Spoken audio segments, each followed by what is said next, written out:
சில காரியத்தை எனக்கு அழணும் போல பிரச்சனை கழுத்தை நெருக்குது. பிள்ளைக்கு ஒரு பிரச்சனை கழுத்தை நெருக்குது. நான் நினைச்சது மாதிரி இல்ல, யாரோ என்னை கட்டி கொண்டு போறது போல இருக்கு. ஒரு நேரம் பார்த்தா ஒரு உயர்ந்த ஸ்தானத்தில் இருக்கிறது போல இருக்கு, இன்னொரு நேரம் பார்த்தா பள்ளத்தாக்கில் இருக்கிறது போல இருக்கிறது. என் வாழ்க்கையில ஏன் ஆண்டவரை இப்படி காற்றடிக்குது? கொடுங்காற்றல்லவா, கடுங்காற்றல்லவா, இதுல அல்லவா நான் அகப்பட்டு கொண்டிருக்கிறேன் என்று பெருமூச்சு விட்டு அழுகிற சகோதரி, பெருமூச்சு விட்டு அழுகிற சகோதரா, நீ சொல்ல போகிற எனக்கு சொல்லப்பட்ட பிரகாரமாகவே நடக்கும், நடந்தது, நடக்கும், நடந்தது.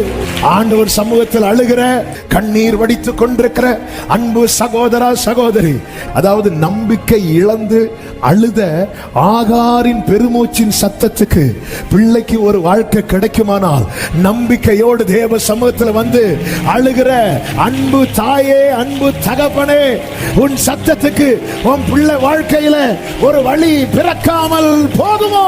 அப்போ என்ன பெருமூச்சு விட்டு அழ வைக்கிறதும் எதற்காக? சமாதானத்துக்காக, நன்மை.